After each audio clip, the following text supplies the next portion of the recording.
is Tuesday, the 19th of December, the 74th day of the war. I'm joined by Hen Mazzig here in the Jewish Chronicle offices. Hen will be familiar to almost everybody watching, I think. He's a very prominent social media influencer, a speaker, and an author. And he gives an important voice to Jews of Arabic and North African heritage in particular. He's also a senior fellow at the Tel Aviv Institute, which is a think tank dedicated towards combating anti-Semitism online. And Chen's recent book, which I've got here, The Wrong Kind of Jew, a Mizrahi Manifesto, is out now. It's been out for about a year. Yeah. This is my copy, so you can't have this one. Yeah. So Hen, welcome. Thank you for joining us. Thanks for having me. It's a pleasure. And I've been a big fan of the podcast, your work, and it's just an honor to join you today. Great. Well, thank you. Thank you again for joining us, particularly when we're still under this dark cloud of October the 7th, which isn't going away anytime soon. So we'll talk about that. But first of all, I just wanted to ask you about this line in your book where you write, I have the audacity to know I'm a bad Jew and feel good about it. What do you mean by that? I'm sure many of your viewers, and maybe even you, would connect to the idea that today to stand up for Israel and to be proud of being part of the Jewish people doesn't go without its cost. It's very taxing. People would often push back against you. In fact, being anti-Israel and Jewish is probably the most popular thing you can do today. For young people in particular, yes, you'll be, especially in the artistic community, creative community, you would get more opportunities. People would celebrate you, would use you as a token to promote some terrible and vile opinions. But they have a Jewish person, what Hannah Arendt called a court Jew or exceptional Jew, that you are you're so unique because you are proudly Jewish and yet you are not like the rest of the Jews. And that really elevates you. So for me to be a bad Jew, to be a person that, while I don't keep many of the Jewish religious practices, and my partner is a non-Jewish man, and my identity is not really the type that you would see on TV or you would read about. And I'm very proud of all of it, and I'm proud to support Israel as well. It's funny because you would think that if you're sort of on the periphery of Judaism, as in you're not religious, particularly gay, secular, creative, you would be in the demographic that would be pro-Palestinian. How do you explain the fact that you're making the opposite argument? Yeah, and it's funny because when I first left Israel to go abroad, it was right after my military service. I traveled to Seattle, and I thought the Pacific Northwest is known to be very progressive and open. And for me, it was supposed to be a very welcoming environment. I'm queer. By the definition of the American racial structure, I'm a person of color. My father is Tunisian, North African. My mom is Iraqi. And I'm also, a minority in this country. So by all of the structure that I read about and I thought that I'm coming into, I thought that it would be celebrated, and I was surprised that it wasn't. For me, it makes total sense that if you are Jewish and if you are queer or LGBTQ and you are a minority, you would understand why you have to support your people. And looking at any other minority community, at the Black community, LGBTQ community, women, all of those minority communities, maybe women but still considered, oppressed in some ways in society. So I would think that, we would have to support one another. That's what we're doing. I think that's why we are receiving such cold shoulder from many of those minority communities and their leadership, because they really can't understand. I had conversations with them. They can't understand why Jewish people from within our community are continuously against the well-being of this community, and why those are the voices that are being elevated. We're seeing it in many other communities. Like I'm seeing it in the gay community. There's some gay people with homophobic views, or that they think, gay people shouldn't be allowed to marry, or gay people shouldn't be allowed to have equal rights, and they say that for clout. But it's really, I think, for the Jewish community, it's so permanent that Jews that are in the periphery, that are the ones that make all those horrific accusations and attacks on other Jews coming from a place of privilege, are not being challenged by our community, but for how privileged they are, that they can make those claims and attack Israel, and they don't think that they need Israel, and that's why they're going so hard against our people. But we need to call them out. That's what I think. Yeah, it's funny that you mentioned Hannah Arendt before, because she talked about in The Banality of Evil, the book about the trial of Adolf Eichmann, about the moral inversion that took place in Nazi Germany. It's one of the passages of her writing that's always struck me so deeply, where she talks about how just as in normal times people have in the back of their mind maybe an instinct to do something bad, like kill or steal or whatever, but they resist it. In Nazi Germany, the opposite was true. So you were told, thou shalt kill, thou shalt steal. And in the back of your mind, you might have a resistance, or maybe I shouldn't be doing it, but they learn how to resist that. And I feel like, of course, I don't want to make comparisons really about the Nazi period and now too much, but at the same time, that upside down logic whereby it's kind of seen as a good thing for Jews to oppose their own homeland, and people like you who are doing the natural thing of standing up for our homeland, which happens to be the only democracy in the Middle East, the only one that welcomes gay people and women and minorities, that people like you are supposed to be bad. It's this upside down world, isn't it? Absolutely. And, I went back to reading the origins of totalitarianism, rather.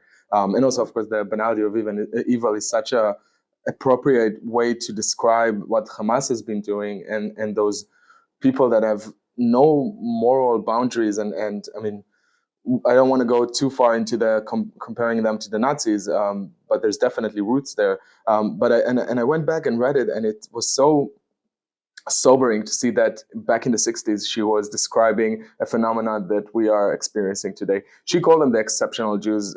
She said it's Jews that are being told by European societies that they're not like the rest of the Jews, that they are exceptional. And she said they didn't really know what to do with this compliment of being exceptional, and yet it's not really a compliment, because you have to present your Jewish identity, but you have to resist it and attack it and shun your own community. And I think that's what we're seeing today. And it's, as you said, it should be natural for anyone that supports civil rights, equality. I mean, my partner and I have LGBTQ friends. We had a trans friend that now went out and protesting for Palestine. And I spoke to her and I said, the medicine you're taking, the hormone that you're taking are produced in Israel. And if you're calling out to boycott Israel, why are you still taking them? Why didn't you say a word about October 7th? And her answer was it was terrible. I had to block her at the end. But it's just very disheartening that we have been standing up for Black Lives Matter. We stood up for LGBTQ rights. And it never matters to me. It still doesn't matter to me where they are standing on the Jewish community or in Israel. Because for me, it's the just thing to do. That's what we're doing. We're standing up for minorities. We're standing up for equality.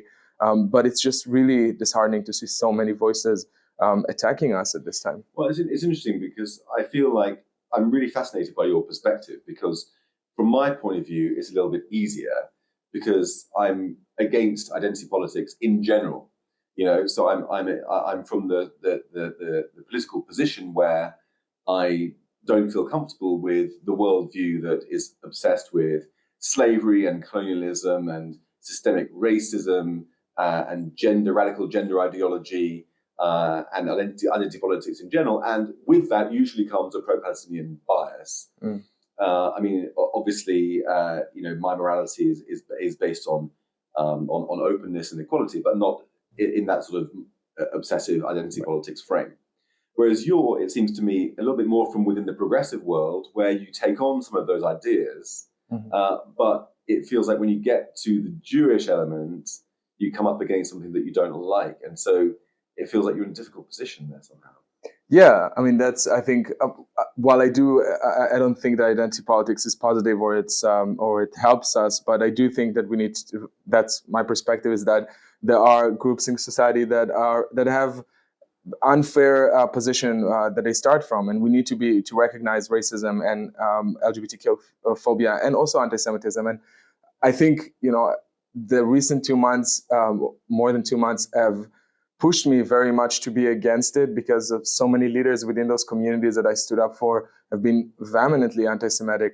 But I'm never going to turn against them in my perspective, because the way that I see the world is that we have to take care of every minority. And I also don't see Jewish identity as privileged one, which I think that's what many in the progressive circle is doing. Because when you think about it, the reason that they are anti-Israel is because they see Israel as this root of evil. And when I ask myself, where is it coming from? Why do they see us as oppressors? It's because for them, everything white is oppressive. Right. And for them, the white man is oppressor, and all the Jews that they know in America, at least, are the billionaires that are in the news. Although they are a minority from our community, they still are the ones that are making the news. They're seeing the Jewish actors that are doing very well in Hollywood, and they often seem to be white for them. And they fail to understand that Jewish identity is not accepted as white by any white supremacists and any of the evil forces they are fighting against. And yet they are parroting the same talking points about the Jewish supremacy, about Jews being oppressors. Those are the talking points of the Nazis. Those are the talking points of white supremacists today. And you can't claim that you are standing against them while repeating the same talking points as they are. Right, and I think this is part of the reason why I don't like the whole thing. Right. Because I mean, if we just narrow it to that hierarchy of race, which comes from really most recently from critical race theory, the idea that Patricia Bible-Padva had that racism is prejudice plus power, and you need to have the power to make it racism, and therefore, because black people are the only ones who can never have power, they cannot be racist. Right.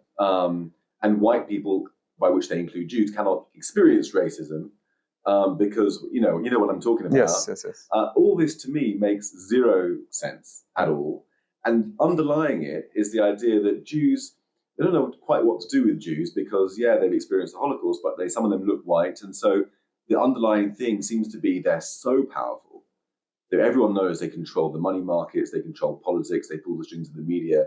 Therefore, they must be so powerful. They're even more white than white. They're one term that was flying around a few years ago was they're hyper white. They're hyper white. And so how can you respect that whole system of thought and yet still maintain an objection to when it is anti-Semitic? Right. You make really good points.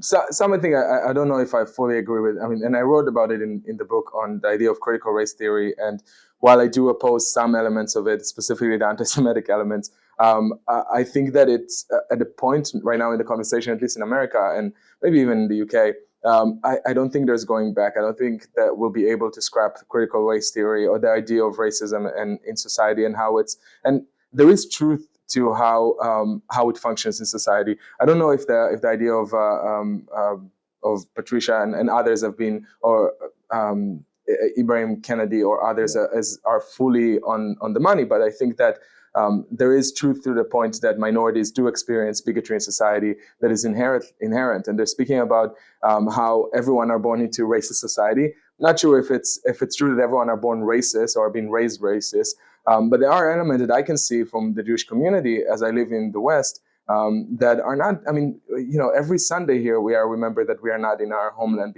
or this is not a Jewish country. Every Christmas we are reminded of it. Every Saturday with the oh yes, now Saturday too. But I think that the Jewish community or the Jewish people should be included in the idea of critical race theory as also a minority, and that's what I'm pushing to change. I mean, if we would be able to live in a world that everyone are equal and there won't be any bigotry and any racism, I wouldn't think that it's needed. But I just find that, and while again I do agree with some of the arguments that are made by people that by Jewish people that have different political view than I do about this specific topic, I still think that it's crucial for the Jewish community to not just fight against it and to try and figure out a way of how we can be included, because those communities and those groups and those ideas, I don't think are going anywhere. And it's if I can just push you once more on the same topic before we move on, it's so interesting. Critical race theory and identity politics, the social justice movement, that whole worldview, it comes really from very radical politics. Like the critical race theory is the racial wing of radical leftist politics. And there's a political wing, obviously, as well. And it's a combination of things, of Soviet propaganda, anti-Israel propaganda from the Cold War onwards, of racialized thinking from the black radicals, Malcolm X and Ibrahim Kennedy and the more Angela Davis and other people, Stokely Carmichael and W.B. Du Bois. It's all kind of communist, racialized communism, basically. And all this stuff is so shot through with anti-Semitism, and it's so anti-Western, it's anti-capitalist, it's anti-white, it's anti-liberalism, anti-democratic, actually, in many manifestations. Do you not think that the whole thing is a challenge to our liberal way of life, and Jews are first in the firing line? Um, I, I think that there are challenges among it. I don't know if I agree with everything you said, but I do think that there are challenges with critical race theory and the way it's been presented, and some of the thinkers that have been leading it. I do think that there's some positive point of views there that are talking about how to see the world in a way that we can understand other people's oppression. And there is, I mean, we will never be able, I don't think, my position is that we'll never be able to understand what it's like for a black person to experience racism in white society. By the way, I think there's also racism, and that's something I disagree with them. There's racism in the Middle East. There's racism there's people of color can be racist. Right, absolutely. In Gaza and in the West Bank, absolutely. But I just think that it's a premise of the world that is interesting and worthy of us looking into. And at the end of the day, nothing has to be perfect for us to engage with. I have to say, I don't think that the Jewish community should be the ones leading the fight against critical race theory, personally, right. Because I don't think it helps the fight against anti-Semitism within progressive circles, that's my focus. I guess I was mainly saying that we are first in their fight, rather than we're first fighting. I wasn't referring to that. I was speaking on some of the voices, like people that I really respect on other issues, like Barry Weiss. I think she's brilliant, and I loved her book about anti-Semitism. But when it comes to critical race theory, I don't think she should be, because she's so popular and so predominant. And also she wrote the book on how to fight anti-Semitism. So today, when she's one of the main voices against critical race theory, I personally I think that it's a challenge. So yeah, but that's, we can disagree, and that's what being Jewish is about, right? Okay, so let's move on from that. I want to talk to you about the Arab world. I mean, it's been so striking over the past few weeks, 8-10 weeks since October the 7th, to look at how the Arab world has reacted. Outside Israel, fine, but more so inside Israel, Israeli Arabs. I mean, that's been one of the few rays of light, actually, in a very depressing and troubling, disturbing story, is how Israeli Arabs have largely pulled behind Israel on the whole, in a way that people hadn't anticipated. And as somebody yourself of Jewish Arabic heritage, how have you felt about all that? How have you experienced that? What are your reflections and thoughts on that? Yeah.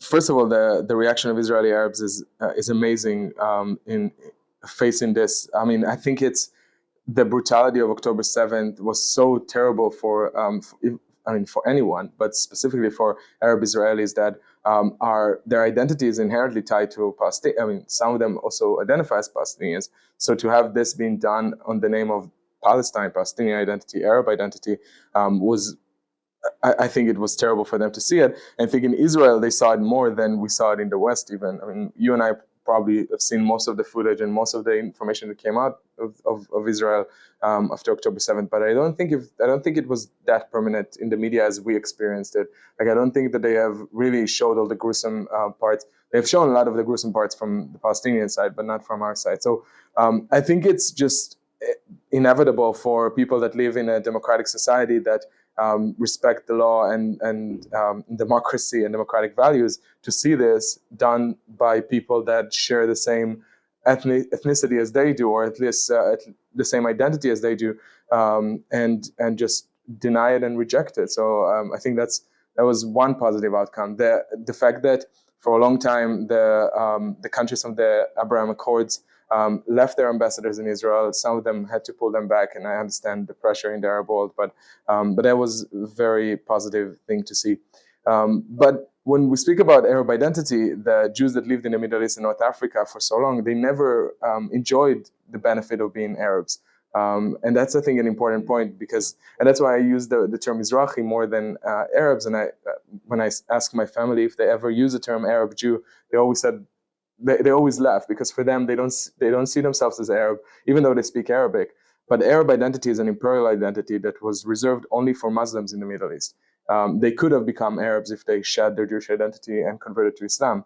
But much like Copts, Yazidis, Amazigh, Kurds, yes, absolutely, all of those religious indigenous minority communities to the Middle East are not identifying as Arabs. No, Kurd would say, I'm an Arab Kurd, or Yazidi would say, I'm an Arab Yazidi. Those are communities that have been oppressed for so long, and they're Arab. There's an Arab empire that I think people tend to forget in the context of this conflict. Interesting. But in terms of the Arab citizens of Israel, Arab Israelis, I mean, I think it's difficult to overstate how much of a sea change there was by comparison to 2021. In 2021, when there was the conflict with Gaza, which was much smaller, there was rioting between Jewish and Arab communities in mixed areas, and there were people who were talking about fears of a civil war. And the opposite has happened now, really. I mean, there's been some extremism and some problems, but on the whole, the Arab community have been saving. I mean, some Arabs saved Jews on October the 7th. Some Arabs were killed by Hamas. Arabs are now fighting in the IDF against Hamas on the front lines. And Mansour Abbas, the most prominent Arab Israeli leader, sacked a member of his own party immediately when she suggested that some of the footage of October the 7th may have been fabricated. This is quite strongly positive stuff, and it shows to me a glimmer of hope that, you know, Muslims aren't the problem. Islam is not the problem. We all know that, but sometimes people begin to say that. And Israel provides an example of liberalism once again, that Muslim citizens could be can identify as powerfully with the state as Jewish citizens in certain contexts, anyway. Right. Do you relate to them with your Arabic background, or sorry, with your Mizrahi background? Do you relate to them in a special way? Do you speak Arabic? Do you share some language with them and some commonality there? Do you feel that? Yeah, it's interesting because that's a question that I also discuss in the book. That the idea of, am I a minority am I a Jewish minority within an Arabic or Middle Eastern population, or am I a Middle Eastern minority, or not even minority actually, but almost half of the Jewish community at large? And it's something that I always think about. Where do I find myself? I do find a lot of commonality with the language and the cuisine and the culture, and but there's still the main difference is my Jewish identity. So I can find some similarity and some ways to connect to Arab Israelis, but it's I think that at the end it's the Jewish identity. I'm first of all, I'm Jewish, and I think that's the main difference that I find there. And I think that while it's so amazing to see this connection and this support, for me there's still this distinction between those identities. Right. And do you feel that you relate to Arab Israelis better than Ashkenazi Jews in Israel might? Do you feel that? Could be. I gave it some thought in the past, but there is. I think the reason that so many Mizrahim today in Israel are voting to the right and are more nationalistic than the left in Israel. The left in Israel is almost completely led by Ashkenazi Jews and myself and a few other Mizrahim. But I think that the connection comes from the experience and the trauma that they had in the Middle East by Arab countries, and they came to Israel and they carried this trauma. My grandmother had this trauma. Had to relive this trauma in 1991 when Saddam Hussein was launching rockets into Israel. They thought they escaped the Iraqi government, and here they are chasing them. And then in the Intifada, and even now, when I was speaking to my grandmother, what she talks about is the Farhud, those days of attacks and how Jews were being brutalized in Arab countries, in Iraq specifically. So the Farhud, if people don't know, is the pogroms in 1941 in Iraq, mainly, which resulted in the expulsion of Jews from there alongside the entirety of the Arab world in general. Yeah, it's one of the main events that has led to, later on there was also public hangings of Jews in 1969, and it led to the fact that Jews were ethnically cleansed from the Middle East. That's why it's so fascinating to see people using the term ethnic cleansing to what's going on, to the war that is going on in Gaza, which is terrible, and every life is important. But when I compare it to Tunisia, where my family was living at, and Iraq, from almost 250,000 people were completely ethnically cleansed from both of those countries. In total, almost 1 million people were forced out from every Arab and Muslim country prior to the creation of Israel. It started at least a decade before that we were forced out. My family specifically left in 1951, but so many others lost everything they had and they came to Israel. Today, the majority in Israel is either first, second, or third generation Jews from the Middle East in North Africa. I think it's about 53%. And I think that's why a lot of them are so nationalistic for Israel. And nationalism in Israel, I think, is very different than nationalism in America, let's say, because in Israel, it means being united. It doesn't mean that one group of people should receive more rights than others. It's more about the protecting of the country. And I think that's why you're seeing people like Youssef Haddad and Muhammad Zouabi. There's a few Arab Israelis that are receiving so much support from the right wing in Israel, and they are being embraced as Arab Israelis. So I think that's another fascinating way that Israeli society has reacted to this, being nationalistic and yet pluralistic in the same time. Right, and people don't realize that in terms of the Palestinian refugees, there are about 750,000 of them, but Jewish refugees from the Middle East were more, 900,000 or something like that, 2 million. Okay, well, let's talk about social media, because that's your world, that's your expertise, that's where your prominence is, that's your lifeblood. One thing that I know a lot of Jews have experienced since October the 7th is the stress and trauma of being on social media.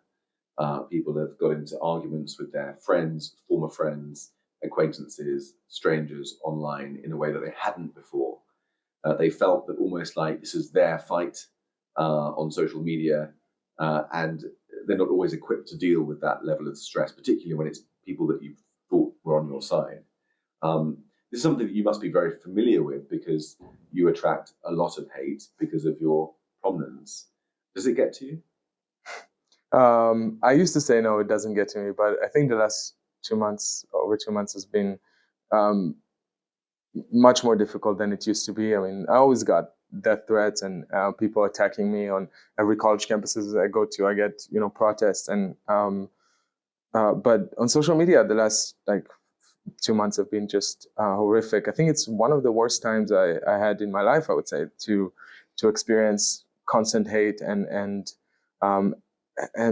I mean, people would go as far as creating graphic design of my face and videos and send me my address. A lot of it has been very challenging. I mean, I think when the worst was when the Met Police was sharing one of my tweets of the protest in London and started the Palestinian protest, where I posted a flag of Al Qaeda, and I said it's not an ISIS flag, it's Al Qaeda flag. And the Met Police decided to share my tweet with the world and tell them this guy is wrong. It's not an ISIS. It's the same thing that I said, which was bizarre. And for hours it was up there, and I got. So you were trolled by the Met Police. The Met Police was trolling me, yeah. Right.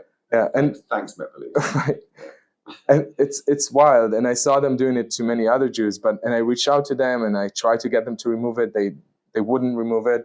It was up for hours. I got so many organizations, even Muslim associations in London, sending me messages and calling me Islamophobic. And really, they put a target on my back, which was terrible to see. But yeah, so it comes with a big. I have to pay a big price for being so vocal and permanent. But has it manifested in real life, as it were? Do you have people recognizing you, or is your security compromised in your daily life?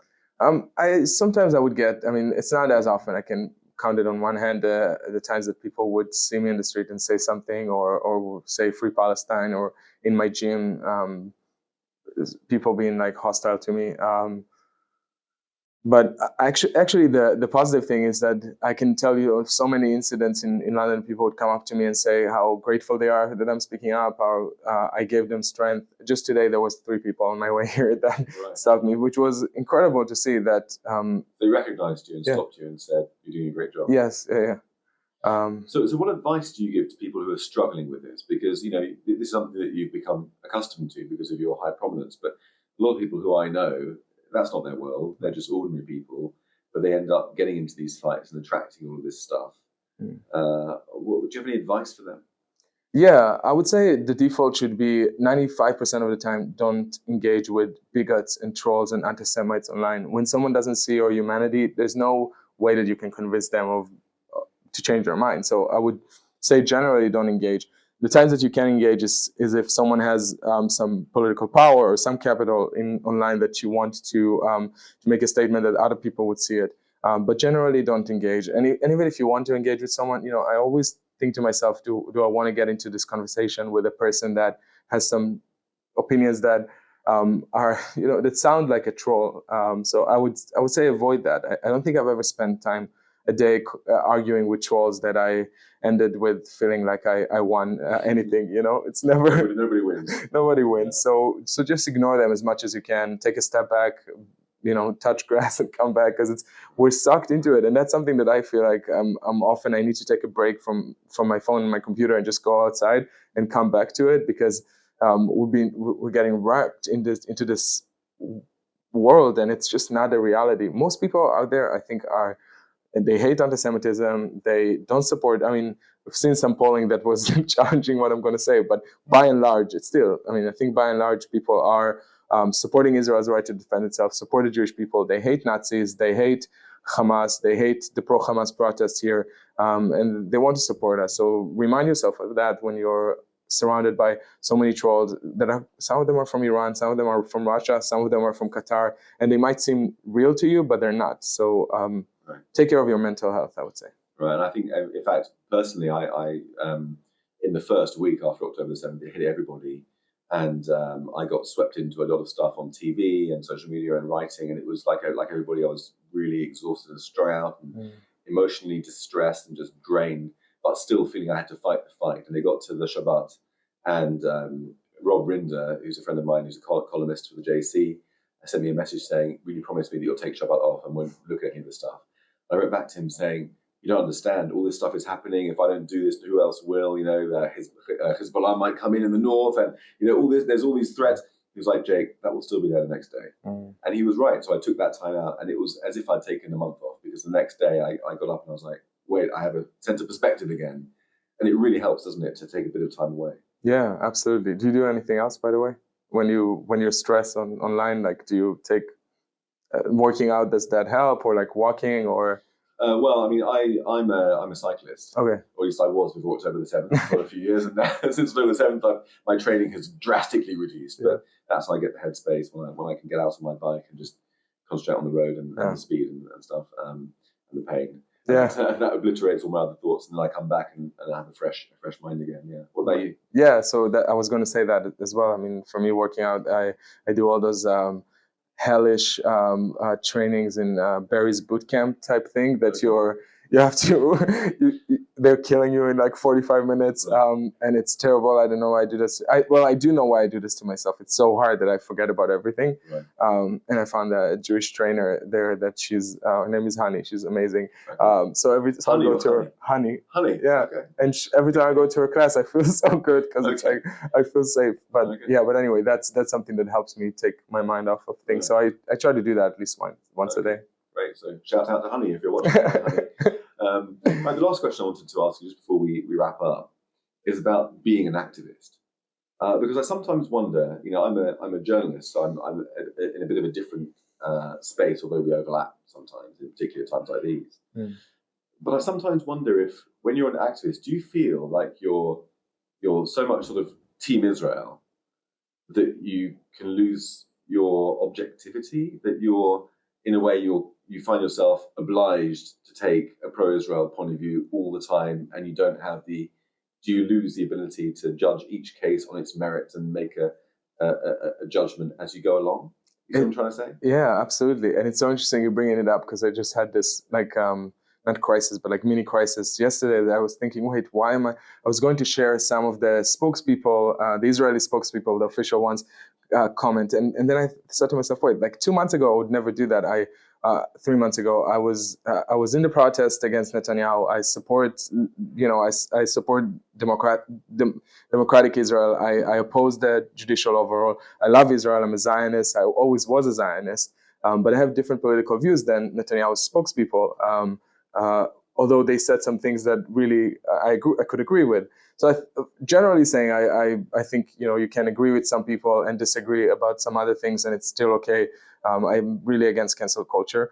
But then I thought about it more deeply, and I think that since October 7th, I was so on the Israel side because I was attacked all the time. And when you are attacked, the only response that you can, some people have different response. For me, it's about defending and coming together. And I think the Jewish community have done that. We all came together and supported one another. And I think that now when Israel has the upper hand, and yet there are hostages that we have to release, and we have to do everything to release them, but I think I started thinking about things in a different way and try to see the Palestinian perspective. I was always, I'm pro two-state solution. I support Palestinian rights and I support equality in Israel.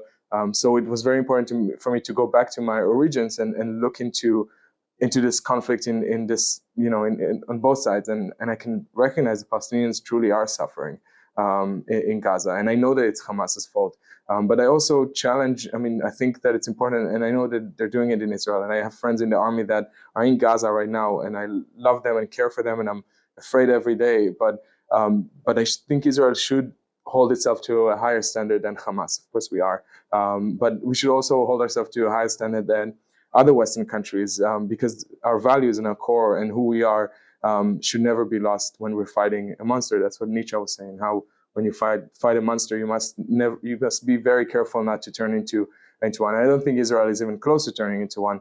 But I think we have to hold ourselves accountable and make sure that we are being the most moral army that I served in, that I know it is, and continue doing it this way.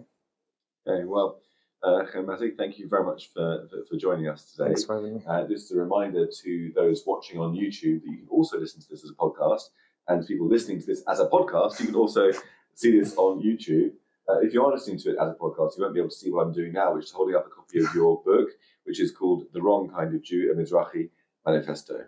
So, Hen, once again, thank you so much. Thank you so much.